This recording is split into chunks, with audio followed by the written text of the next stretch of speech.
gotta get ready. Kind of early, so I appreciate it. All right, cool. All right, here we go. Now they're in there, I could do it. Can you hear me okay? I know you're on mute. I can. How are you doing? All right, real quick, let me check on my audience. Can y'all see Steven? Can y'all hear Steven? Just give me some sort of indication in the chat box. There he is. All right, so I'm gonna keep my camera off for a second. Wait, hold on one second, maybe. All right, now I'm gonna try to turn my camera on. All right, you can see me, correct? Yeah, I can. Okay, All right. cool. We got it. Everyone says they can see you. Everyone says they can hear you. I know you can't see the viewers, and I'm gonna look into the camera when I talk to you. I know you can't see things, but yeah, everything is good. Thank you for being nice and early. Absolutely. Thank you so much for having me. It's great to hear your voice too as well. Well, I'm gonna hop right into it. We talked. We had an exchange via email rather briefly about this interview. For those who weren't privy to that conversation, this is pretty straightforward. What I want to do is I want to center Steven. I want to center what I want to learn more about what motivates Steven to run for office, and just I want you all to know more about Steven. So without further ado, Steven, could you please go ahead and take this time to introduce yourself to people who are viewing and potentially people who will be listening to this via podcast form? Sure. Well, thanks again for having me and giving me this opportunity to speak to you and your audience. I'm a husband and an attorney and a public servant. I work as a public defender. My wife is a teacher. So we are truly committed to public service. So extending that to running for office and eventually serving in office is really nothing new for me, even though I haven't necessarily been on the political scene.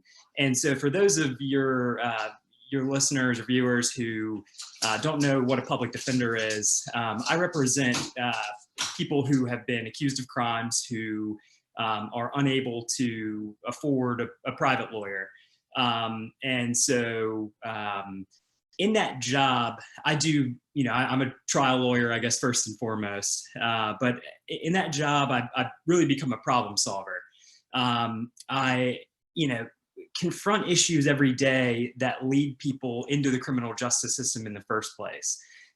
So that's things like, drug addiction. We really have a very serious mental health crisis in our community. It's homelessness. And so, a lot of my time is spent wearing my social worker hat and really getting to work solving problems for real people in the community.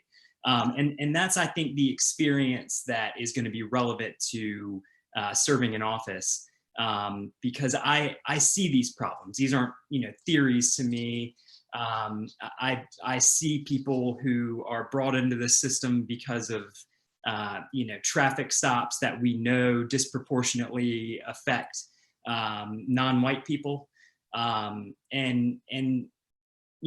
what led me into this in the first place, was really what led me to law school in the first place, is to help people. And so that's what I'm excited about doing in my current job. Thank you so much. I think I learned a lot from that, even though I did know somewhat of your professional background. I learned a lot in terms of how you position that for us and it also shows and demonstrates that you have a familiarity with not even just your constituency, your prospective constituency in District 10, but it sounds like your professional experience has given you access to another look at Charleston and some of the problems that plague the area. So I think that's something to keep in mind. I wanted to ask you, what's your history with this area?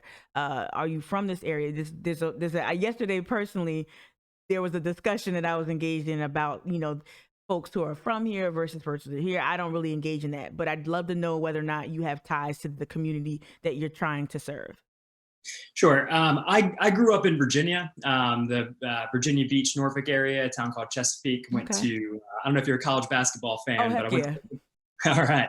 Well, I went to Old Dominion University. That's usually the only reason people know it.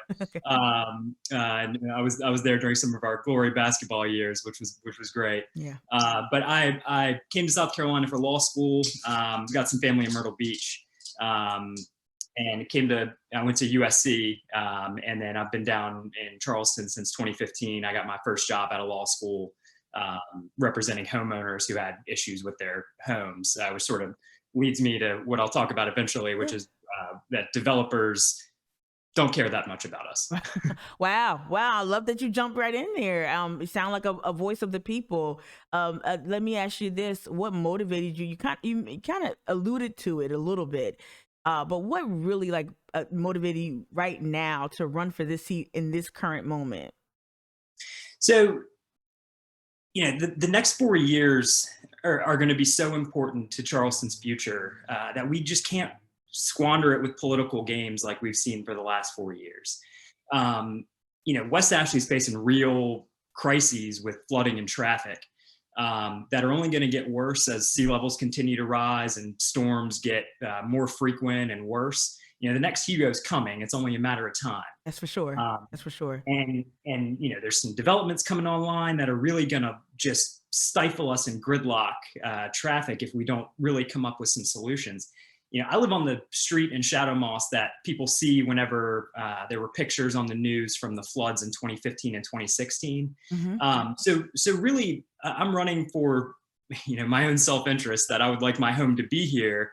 When my kids come around eventually. But I think that's real, right? Doesn't sound like a bunch of promises and hey, I'm going to come here and fix everything. You have an investment in the area. Or it sounds like. I don't want to speak for you. But I think that's interesting. I think that's interesting. I will say this. Let me just get this out the way for anyone watching this. I'm not a journalist, right? I'm a gadfly. I'm a social irritant. This interview, I just want to say this, Stephen, there is bias in this interview in that I'm sick and tired of probably many of the things you're sick and tired of. And so I do want to be very accommodating to voices who I intuitively feel are going to take at least the discourse in another direction in terms of the political discourse. So I just want people watching to know that, oh, absolutely, I'm all ears and very interested in what Stephen has to say, because I'm just finding myself agreeing with you, and I'm gonna lean into that. Real quick, I just want to get into the chat. Let's see that. Okay, so people are telling people what's going on. Okay, what is he running for? Right, running for City Council District 10. All right. I want to know more about your family, Stephen. Make sure I keep my eye on the clock. I want to know more about your family and in terms of this specific question. When you decided to run, how was that discussion with your family? Because this, like you mentioned, this next 4 years. I'm thinking about the last 4 years, what we came through, right? And how that's influenced local government and how people campaign and how people interact with one another on social media. It's a lot. It's a lot to take on. Even running for city council is a big deal. What was that discussion like in your home? It's funny you mentioned the social media thing because I've already had my first hater on social media. One of Holy City Center's followers said I look like a Lego man. So not entirely sure what that means. I don't know if I agree with that, but okay. My wife and I got a good laugh out of it. I'll tell you that it wasn't my wife's first choice for me to do something like this. It wouldn't necessarily have been my first choice, but it's so important because of what we've seen really out of Councilman Griffin over the last 4 years, that he is wasting time on culture war issues, on trying to be one of these nut jobs in Congress that just talk and never get anything done. And so there have been several, I think, last straws for her over the last year. I think a lot of it was how he talked about what happened on May 30th, what happened in December with the Proud Boys. And so, ultimately, she's an introvert. I'm the opposite. And it was even enough to push her over the edge. It was easy to talk my dog into it. He knows he's going to get some extra walks on the campaign trail. well, I'm really impressed by the fact you kind of lean into it, right? So, from what I've heard from the other side, I think even from your opposition, that this district is maybe more conservative, maybe just white, maybe they like what he's saying, and all of that. Like I'm under the impression that, hey, maybe you shouldn't even talk about uh May 30th. Maybe you shouldn't talk about Black lives or marginalized communities and stuff like that. Like, do you feel like that's going to be a liability for you as you campaign for the seat? Not at all. I think I think it comes out of my very real experience at work every day. And I understand how a lot of my neighbors might not see those issues every day, but I do. And hearing slogans on the news is a lot different from a real person showing up to your door and talking about what they see in their everyday life. If I think if my neighbors watch the body cameras and things that I watch, they would be really offended Oh by wow. You by get how people are treated. you get Uh, access to, I'm sorry. Yeah, so by virtue of your job, you granted access to some of that information. I have watched thousands and thousands of hours of Ooh, body cameras, ooh. so I'm pretty much drowning in it. Oh wow. Um, but it is a lot to take in, and it's a lot to internalize, and it teaches me about good police and bad police because we have some of both. Mm-hmm. And and that's some of the value that I'm going to be able to bring to this job. Because I think it's important to have a very good police force. I think my neighbors would share that. And if we're not getting convictions when we make arrests, what exactly is the point?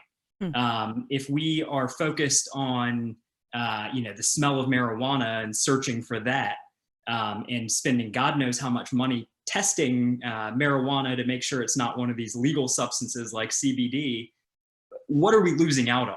We're losing out on solving murders and violent crimes, and that's the sort of things that police can be good at. And that's something that I really bring to the table, is refocusing police on what they're good at and what they're not good at. Right. And there's a question from the chat that I thought about this question before you started, but I want to acknowledge what you just offered up in that response. It sounds like you have a vantage point, and so you can weigh into the policing discussion. Again, by virtue of what you do for a living and who you show up for. I think that's something that we should underscore. And so thank you for sharing that. And yeah, I'm an abolitionist. I believe in less policing, but I do. We are here, right? So there's a level of pragmatism that I apply to the discussion. That means that we definitely can demand more, can demand better conditions, and demand better performance from the police for sure, and accountability. So thank you for offering that up. I think that was very, very valuable. One question, or there's three comments that I'm going to wrap into one question. They say, I don't know their name because it's all like Twitch handles, but basically someone saying that, hey, I'm not in District 10. But I'd love to knock doors for you, or any canvassing opportunities. And this was actually my question that I thought of. We're coming out of COVID. There's somewhat of a light at the end of the tunnel, but I saw how COVID-19 impacted not just the presidential election, but local election and campaigning efforts here locally. So now that we're kind of emerging from some of the restrictions of COVID-19, more and more citizens are being vaccinated, and perhaps you can engage in those traditional like retail politics type standards. Hey, doggy. Maybe now you can engage in more traditional retail politics. What's your strategy for engaging voters? And yeah, do you have a plan for bringing folks out to knock on doors and things like that? Absolutely. So if you'd like to help us out with something like that, go to my website, bowdenforcharleston.com. There's a button you can click to volunteer and just put in your information, and I'll be more than happy to reach out to you. If while you're there you want to donate, I'm not going to stop you. But yeah, we will absolutely be knocking on doors, and whatever that looks like, whether it's wearing masks and standing back from people when they come to the door, we'll certainly do it in a safe way. One of my real problems with Councilman Griffin over the last year has been his opposition to mask ordinances and common sense Yes. solutions Yes. to it's a pandemic. It's undeniable. I don't understand the resistance to it. I really don't. And so I'll do it in a safe way for sure, but I just don't think it's something that we can sacrifice this time around. I think we see what's going on in the State House right now, Right. with them focused again on just culture war issues. And so when we are not out pounding the pavement and doing the work, bad people will. is the reality of it. And so I'm not going to let that happen. I'm going to be out there talking to neighbors and knocking on doors. And that'll start sort of later in the summer when people start paying attention a little bit more. But yeah, absolutely. So if anybody wants to join me, I would love to have you out there. What has the response? You've done a couple of interviews. Shout out to the homie Christian with the Holy City Center. I know you were on his podcast. I hadn't listened to it yet. I wanted to kind of stay in my own head before I spoke with you. But what has the response been to your candidacy for this seat? People have been so positive. Like we talked about earlier, you hear a lot about sort of negativity, and it'll come, and I understand that. But people have been so positive. They are so, they're really responding well to, what I believe is sort of the whole theory behind my campaign, which is that people don't want this hair on fire, partisan in local government. They want their potholes filled. They want their trash collected. That's They right. want more time with their family, Yeah. not stuck in traffic. They don't want to feel this anxiety every time a hurricane's coming that their home might not be there afterwards. And that's what I hear when I talk to my neighbors. They don't want to be, reading the latest controversy on the front page of the Post and Courier. They want to see what the city is doing to help them. Yeah, I've got fatigue around that entire issue, even from some of the news sources. I'd call them, I guess, mainstream news sources. They still seem caught around the axle. That is what our former president was doing. And even some of the current members of Congress, and in some instances, rightfully so. What happened on January 6th was like jaw dropping. It really shows you how much of a grip that tension has on folks here, and I'm saying grip lightly. I do want to. There's one question. I'm looking at the clock too, so we got about 8 minutes because we have a hard out at 8 a.m. For Stephen. Stephen got to go to work. Stephen grown. Stephen got to get to the job, right? All right. But so maybe this will be like one of the last questions, and we'll see. But Kia asked, and I'm just going to read it verbatim. Stephen, there has been so much talk about improving West Ashley's infrastructure, but as of late, there hasn't been any action. What's the holdup? My 78-year-old mother is also wondering. So that's from Kia. It's money, as it always is. There's a lot of competing interests in the city right now. West Ashley needs things, James Island needs things, of course, downtown needs things. And, we sort of spend a lot of time prioritizing what happens downtown. And I think that's partially because we don't have an effective voice for West Ashley right now. Whatever else people think about Councilman Griffin, it is very clear that he is ineffective.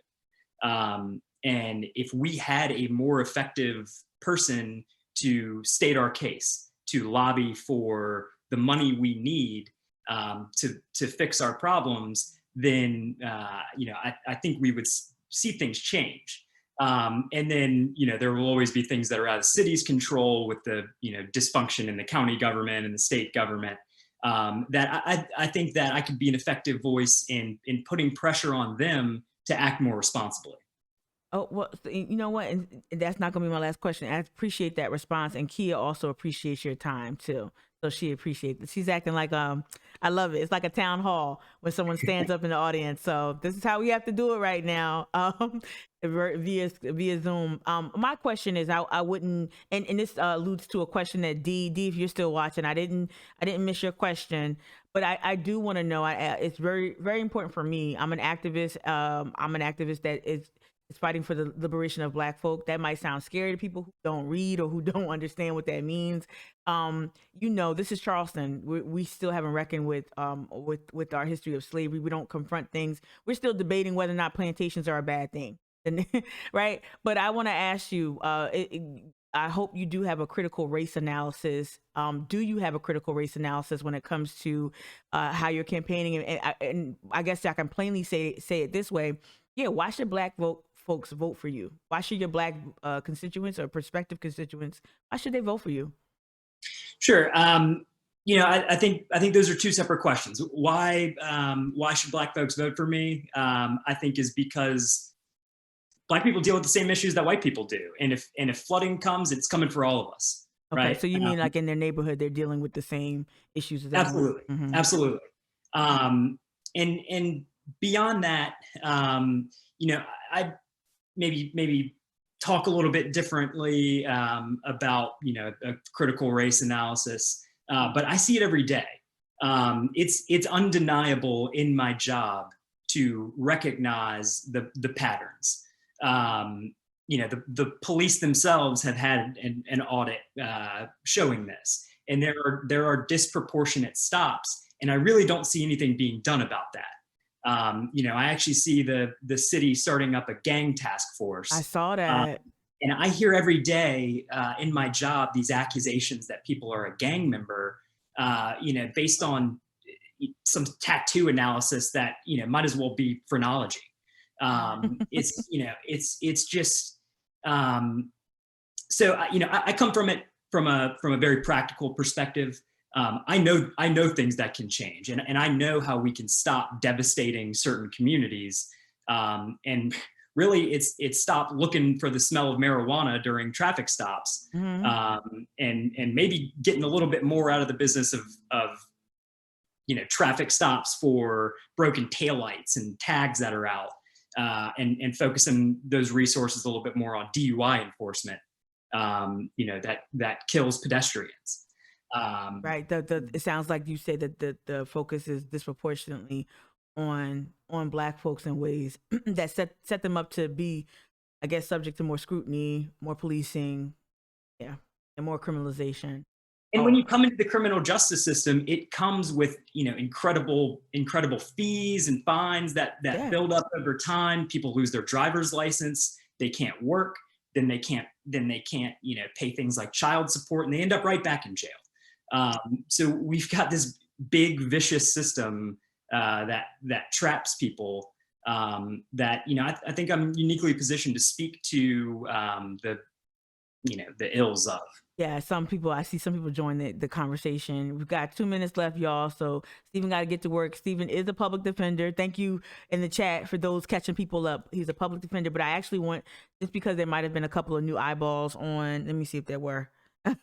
There might have been a couple of new people watching, but just again, remind as you say goodbye to us this morning, remind people who you are and why they should vote for you. Go ahead, you got the floor. Thank you so much. Mhm. Thanks everybody who's watching. I really appreciate your time.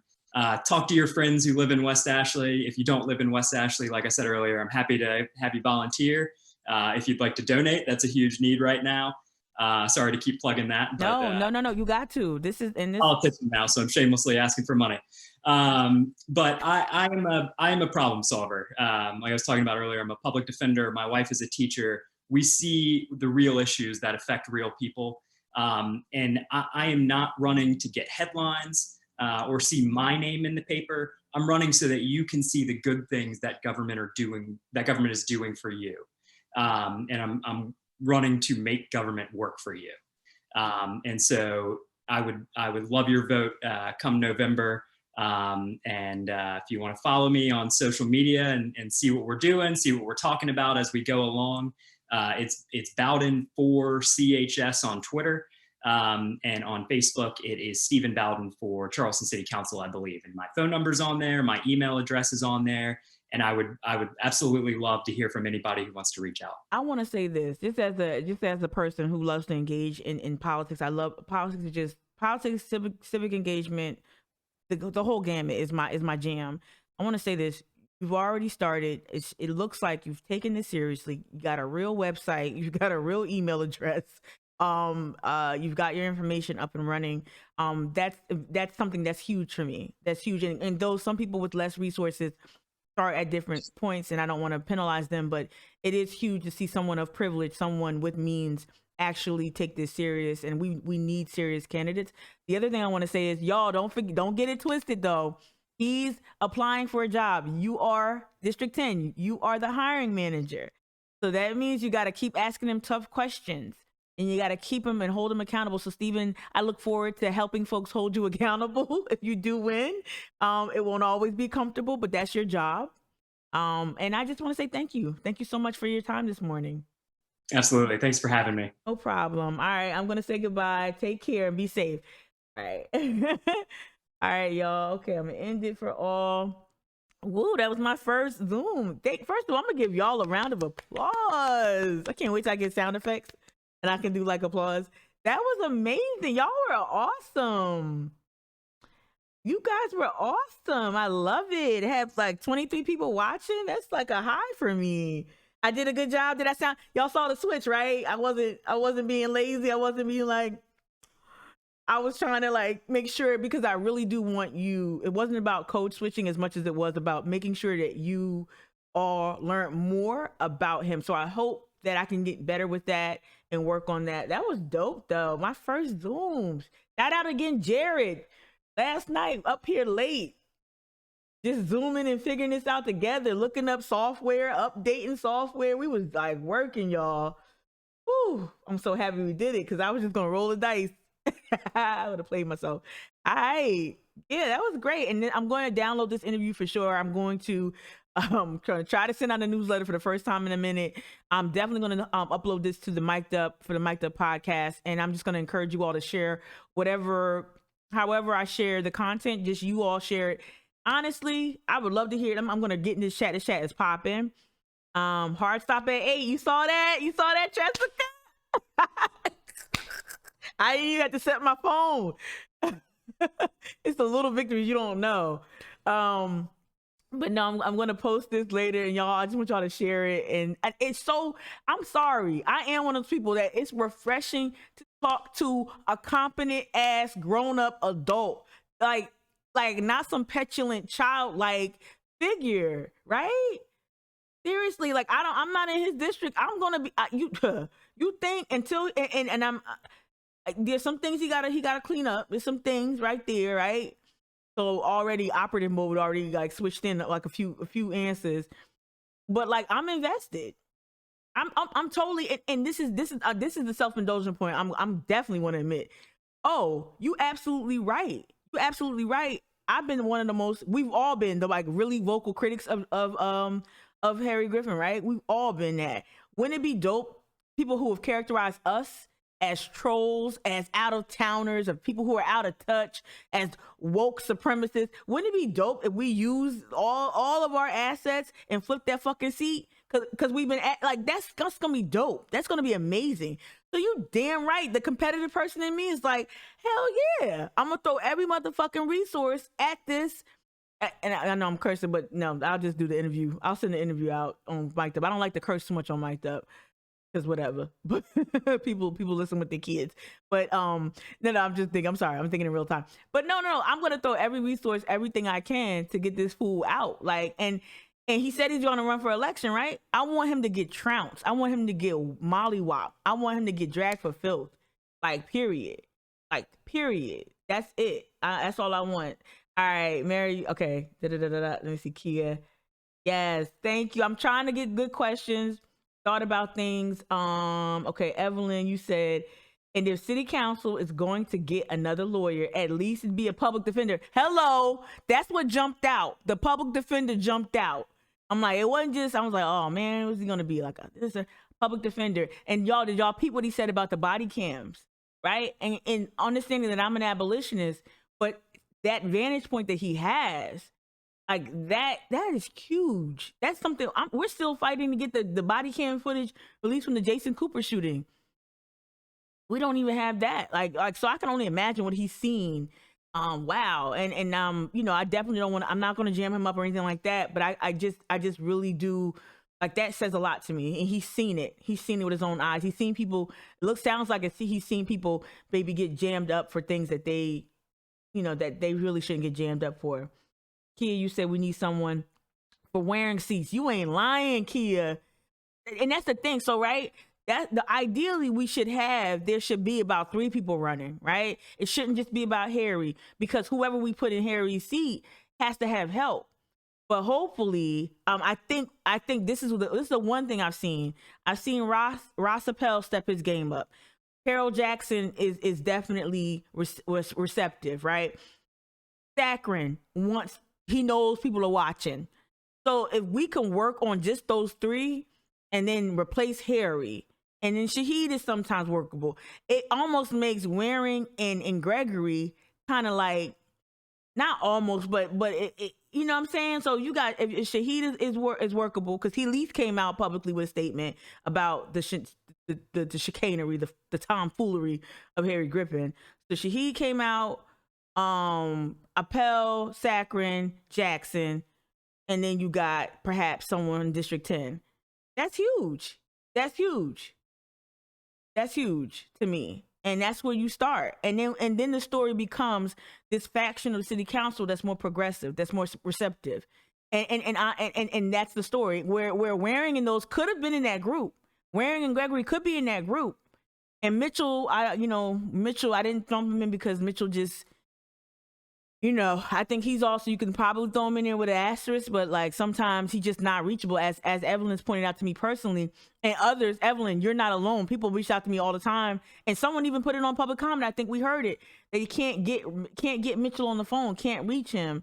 That's a problem. That's a problem. Your constituents can't reach you. So I'll throw Mitchell in there with an asterisk, but we need to start engaging the city council differently. We need to also identify those who are more receptive to public input. Oh my God, my chat is just blowing up. I don't even know how to respond to everything. Okay. Yeah. Reverend King, Evelyn, you said that Reverend King, shout out Reverend King from the Pink House. Reverend King ran a closest race a couple years ago, but she didn't have quite enough. That's another one. I would love to see Reverend King. I don't know if she ever is willing to run again, but that would have been great to have her run. Yeah. And then D, you said we need this to be his last seat. Yeah, the last seat he sits on. Someone alluded to it earlier. He's got aspiration. I think D, you said it. He's got aspiration. You could tell. Both he and his father are kind of hedging. Like you can kind of tell what's going on. So awesome. This was fun. This was totally fun. Okay, it's 8:07. All right, and that woman in Mount P who's crying. Oh, you talking about Del Chapo? She's in Daniel Island, not Mount P. She might as well be in Mount P. She's on Daniel Island. Yeah, the one both sides. I didn't know who to choose, Proud Boys or anti-Proud Boys. Damn, really? I didn't know who's worse. I don't know. You should know. It's kind of easy to me. It's not a toss-up. Not exactly a toss-up. He's definitely trying to go for me. If Harry, first of all, so Harry's running for re-election, right, D? If we mollywop this dude and like emphasize the margin, because I really do think that Harry can get trounced. I think more people are sick of him than we know. I think old white folks are sick of this dude making the headlines for the wrong reason. I really do. I really do. I think just like with old boy with 45, I think people are just done. We're just done with the dumb shit. You know what I mean? Like Georgia fucking flipped. Now that was due largely to coalitions of black and brown voters getting out there and getting out the vote. But it's still Georgia. You see what kind of voting restrictions they just signed into law yesterday. They arresting they arresting sitting elected officials for knocking on the governor's door, literally arresting them. Shit. So like it's just like I think more people are tired of the bullshit than we really know. And I think the only way we really get to know is if you support Steven, if you go out there and you engage with the voting base and you hear what they say. When you knock on doors, it's a two-way street. You're not just there to hand out information. You can also glean important information that helps inform the race. And you can tell whomever is running his campaign or Steven or whomever, you can tell them, hey, this is what we're hearing in the streets. These are the concerns people are worried about. And honestly, he said it like 2 or 3 times. Find that one issue in that district, that one and I know Harry probably is watching this and probably trying to take, he can copy, but he can't copy and paste. He can't apply it. But take that one signature issue in that constituency, like in that area, and fucking solve a problem. Come up with a game plan to solve a problem. That's all Harry had to do. Your constituents don't care about no fucking mask ordinance downtown, like how it's applied downtown. They don't care about that. They don't care about that. They don't care about the Tea Party's grievances about taxation. Like not really, like not the way they were framing the argument around taxation. No, they're not anti-government. And if they do have like an affinity for the flag, they're not fanatics about the fucking Confederate flag to the point where you would go on a battery repeated times and work with the Lightfoot militia, 3%ers, and neo Confederates who stormed the White House. District 10 don't give a fuck about that. Come on, it's an insult to them. It's an insult. All right, let's hop into the news real quick. That was funny, y'all.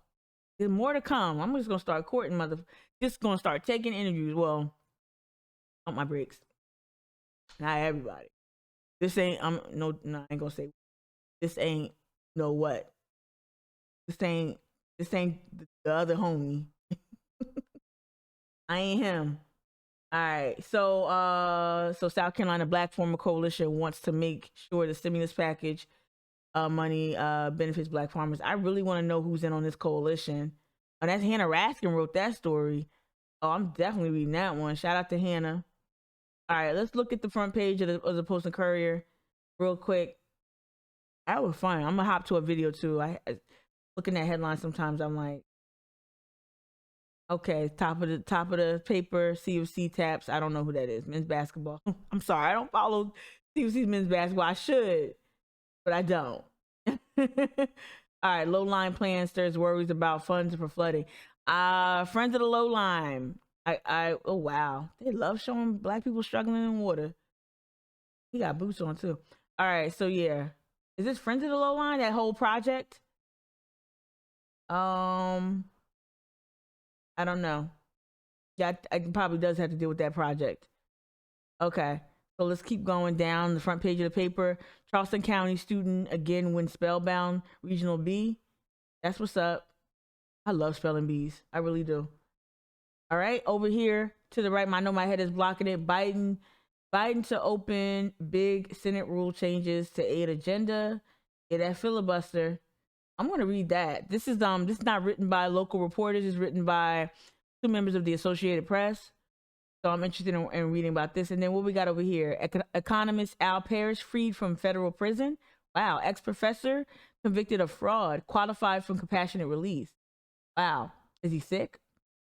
All right, a former Charleston Southern University economist and business professor who pleaded guilty to orchestrating a $66 million investment fraud in 07 was freed from federal prison after judge shaved more than 11 years off of his original sentence. Y'all know I don't believe in prison, so I think everybody should be. I don't care about pardons. I don't care about compassionate release. I don't, in terms of like, keep doing it. Like, I think people should get let out of jail. I don't think jail is a place. It's not a place for people who committed crimes. That cartoon language.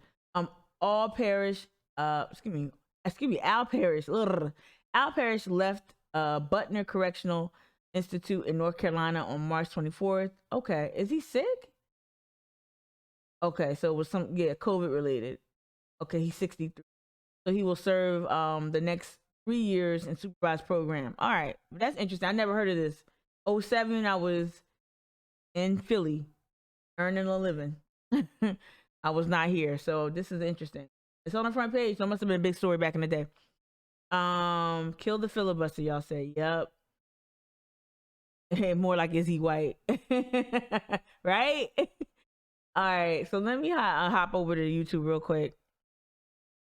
All right, and y'all, I am looking forward to trying to get the stream up in places. I do like Twitch better. I like y'all in Twitch. I like the comments.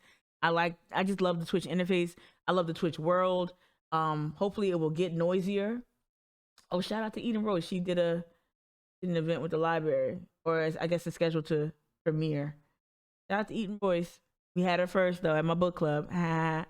All right, y'all can tell what I be watching. You can tell with the suggestions. Y'all can tell I watch a lot of Cat Black and makeup stuff. But I wanted to get to that Charleston gang thing on a serious note. I'm gonna better to gang cop.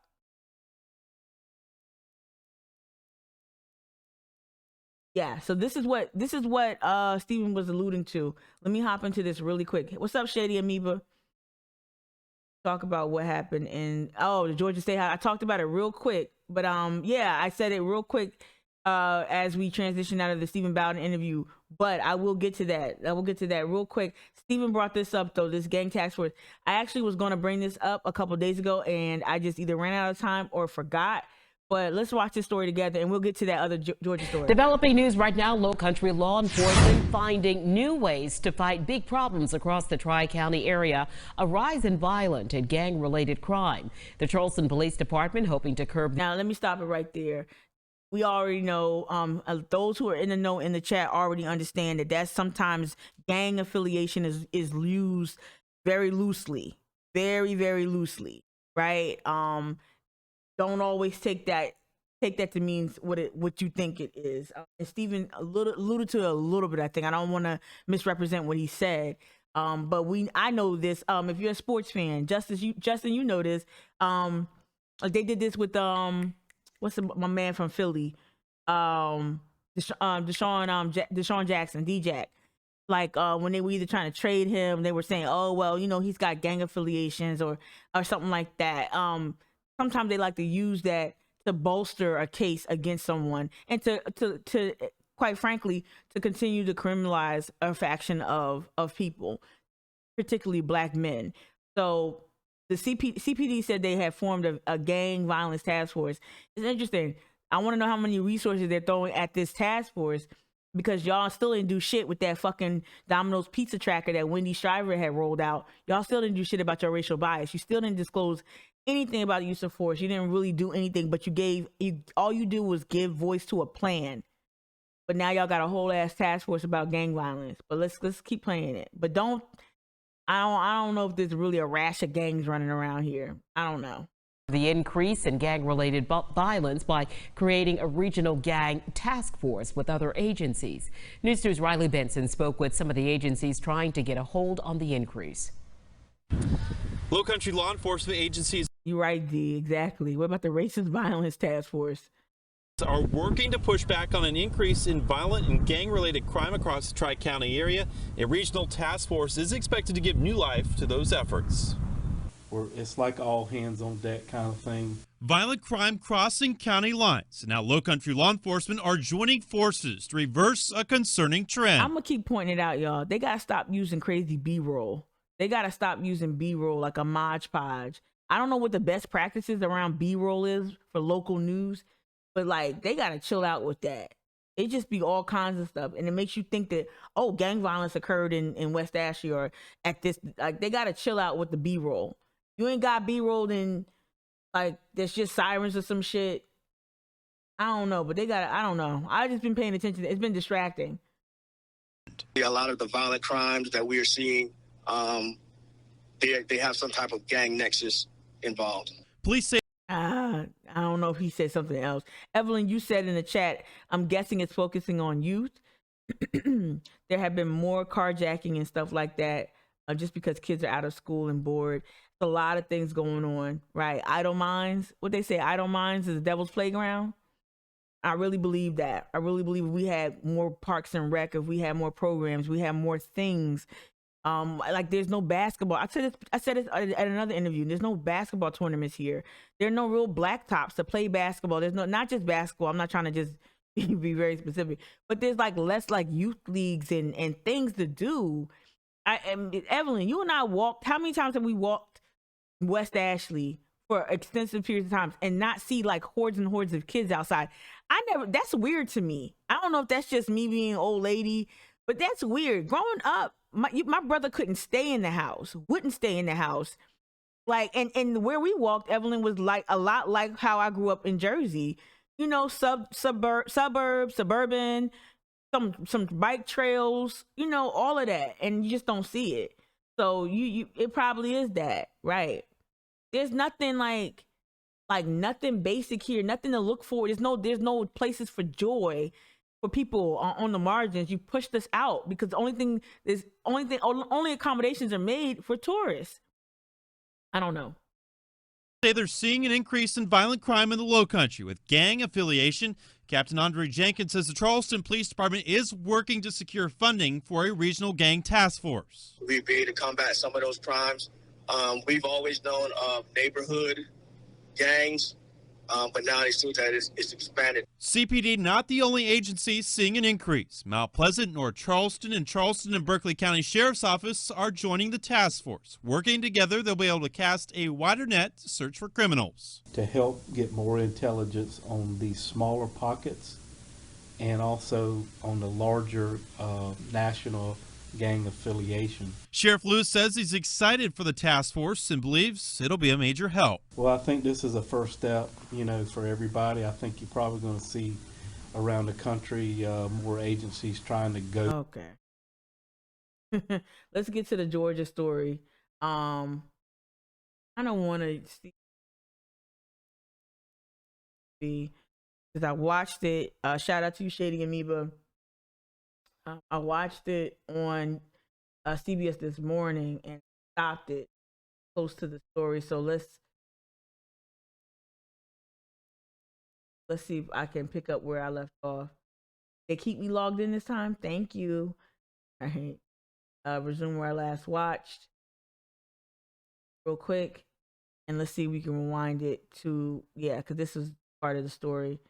So Georgia was wilding yesterday. For sure. Here it is. Let's start it here and see what we got to fast forward. This is the immigrant crisis. Told CBS that they're coming because they believe President Biden will be more lenient. But more often, they say whether it's asylum seekers, this border situation, this crisis. It really tugs at my heartstrings in terms of the approach. And I know some people want a convenient answer. It's really complicated, y'all. And I do think that the administration really fucked this up. I think there's a way to respond to this. I think they're scrambling now to look more compassionate in their response to this issue. But these people are fleeing areas that we have destabilized. And that's not just some far left bullshit. It's the truth. And so we have a responsibility to treat those fleeing violence and oppression. We have a responsibility to treat them with compassion and to figure out a better way. And there is a better way. There are people who've been on the ground for fucking decades doing this work, for generations doing this work. And there is a way to do this better. And I just want to appeal to y'all who might not understand why the progressive left is still like, no, you locking up kids in cages, because they are kids in cages locked up. Something happened. Okay, here we go.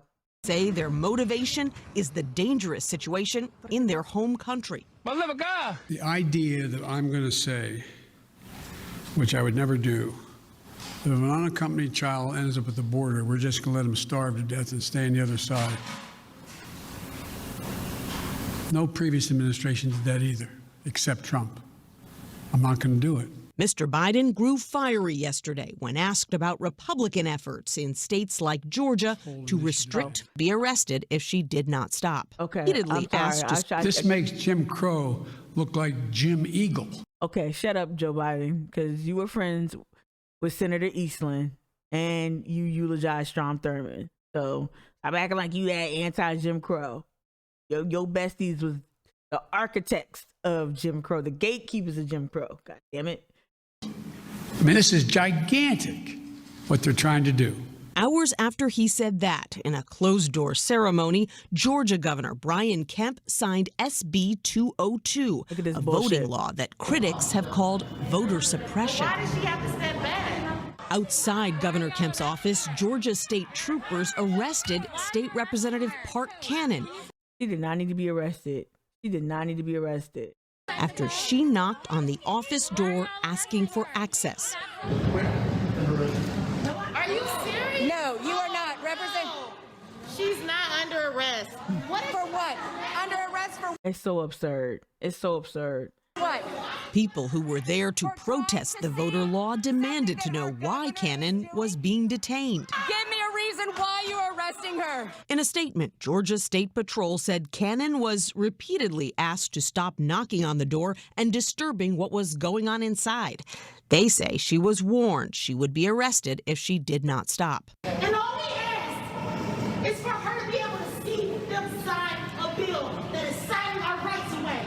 Cannon was charged with obstruction of law enforcement and preventing or disrupting General Assembly sessions or other meetings of members. Senator Raphael Warnock, who is also a preacher and happens to be Cannon's pastor, was at the jail when she was released hours later. This is democracy in reverse. Rather than the people being able to choose their politicians, the politicians are trying to cherry pick their voters. As for the president's own political future, I asked him whether he plans to run for re-election. Listen to this, y'all. This made me drop my makeup brush.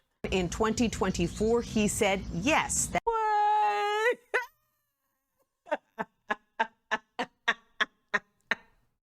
Joe, if you don't sit your ass down.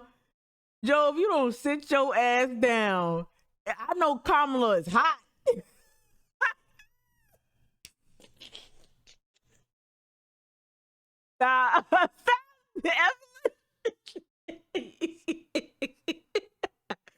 Joe, if you don't sit your ass down, it's gonna be like Weekend at Bernie's. Someone's gonna be like, dude, like, and like, this is the thing. This is not even me being ageist at all. Dude, you lost a step. This ain't the same Joe that started out, you know what I mean, in 08 and shit. This ain't that dude. This is not that dude. Like, what the hell? Like, if you lost a step, and like, why do white men feel entitled to these spaces forever? Like, Sandlot, forever. Like, no, dude, go, you and Jill, kick it, enjoy, you know, the golden, what do you call it, the sunset, I don't know, whatever. Enjoy this part of your life. Move out the way. And I don't want to vote for Kamala. I want her to get primaried. But I God damn it, it would be like better than that. Like, come on. We're doomed. The Democrats are trash. The establishment Dems are trash. Like, dude, if Joe runs for re-election, he needs to get primary. He needs to get fucking primary. Trump better sit his ass down too. He don't want it. He busy trying to figure out whether or not he gonna get indicted in New York. And that shit, I used to didn't believe the New York stuff a lot. Nah, that got some legs. That got a lot of legs. That shit's a centipede. Like, that shit happened in New York, and the way all them motherfuckers is flipping on them. Get out of here. Get out of here. Evelyn, what you say? He's probably just saying political, right? I think so, right? Exactly. So I did think that, Evelyn, I was like, maybe he has to do that to try to like convey confidence. You know, he did get caught tripping up the steps. Like, Joe, don't run, don't walk. Like, we can get him some kind of hovercraft, like hoverboard. Like, we can get him something, keep him in like a Pope mobile, like a bubble, like the Pope coming through. Like, we just like bubble wrap this motherfucker. Like, just like, I don't know, maybe we should like treat him like the what you call the ancient Egyptian, like carry him on a, I don't know what you call that thing when you carrying like 4 people carrying you. Like, Joe, oh my God, I don't know why the New York stuff, but I let it take as long as it needs to, Kia. As long as they need to get all the facts, because Trump and Cuomo is gonna be feeling it. I have a feeling. So anyway, y'all, this was so much fun. I really appreciate y'all. I do not take y'all getting up at 7:30 to watch this stream. I don't take it for granted. It's just gonna get better. I appreciate y'all. Thank you so much for chiming in with the Stephen Bowden interview. Again, I'm going to post it in a minute. So I'm super excited to share that with folks and have folks get a better look at Stephen. And hell yeah, I'm biased. Yup, I'm biased until Stephen starts talking brazy and out here like, and I'm like finding out some stuff. But no, we got to get this fool out, and not just get him out.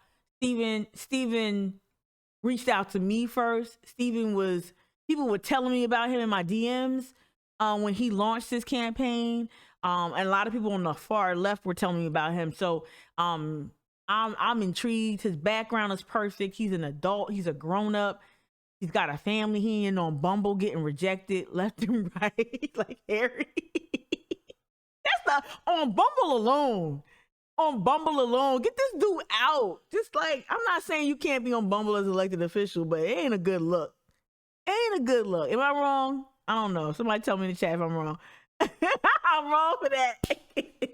I'm on Bumble too, but like, it's kind of girl friendly on Bumble. Like we get to engage them, right?